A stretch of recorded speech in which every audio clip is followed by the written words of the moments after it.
Okay, once again, good morning mga kasipag. So ngayon ay Sunday, araw ng day off natin. So meron tayong pasyente. So may nire-repair tayo, dryer. So ang issue niya, nasira yung motor niya. Yung nagpapagawa is tropa natin at wala na masyadong budget. So kailangan ma-repair natin. So ngayon, ginawan ko ng paraan para hindi siya mapagastos ng malaki.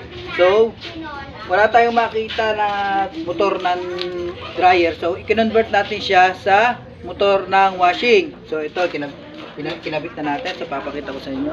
So ito po yung motor ng dryer. 60 watts po siya, no? 60 watts po. Ayan. At ito pong pinalit natin ay motor ng washing. 120 watts po yan, ano? So take note po, pag po tayo magpapalit ng ganyang motor, ko-convert po natin yung motor ng washing. Kailangan po, ang ikakabit nyo rin capacitor ay yung 10 UF. 10 UF na capacitor din po. Yung capacitor ng washing. Ito po. 10 UF po yan. Oh. Yan din po ang ilalagay nyo. Bali, hindi po talaga siya, baga hindi siya advisable o hindi talaga siya, DIY lang po to, ginawan ko ng paraan. Pero higit po na mas malakas ang motor ng washing kaysa sa dryer. Ayan po. Ayan. Ngayon, testing natin kung gagana siya. No? Tsaka nga pala, ang motor nga po pala ng washing ay mas mataas.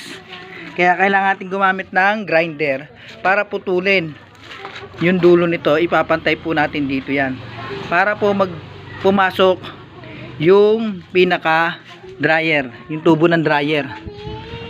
Okay po. Maraming beses ko na rin pong nagawa yan. Okay naman po. Wala naman pong naging depression. Mas maganda nga po at mas malakas ang ikot.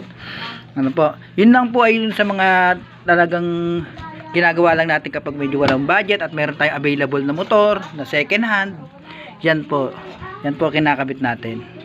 So ngayon testingin po natin siya mga kasipag. Ano? Alright. Testingin natin.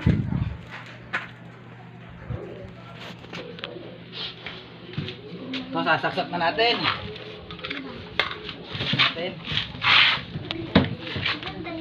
Yan, pakinggan natin. Ang gagana siya. Ayan mga kasipag, ang lakas ng ikot. Tingnan mo ito dito. Ayan po. Ang lakas po ng ikot.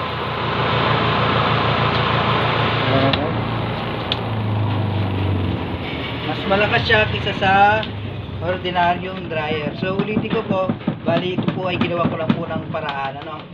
Kumbaga yung sa marurunong lang po, ayan, medyo walang budget at meron naman tayong available na motor ng dryer kaysa masayang, motor ng washing kaysa masayang. Pwede po, pag nasira po yung motor ng dryer, pwede po natin ipalit yun. Pero depende po yun. Kumbaga sa akin, hindi talaga siya, kasi may iba po talaga motor ng dryer. Kumbaga ito, para ano lang siya, ay ginawa lang po natin ang paraan.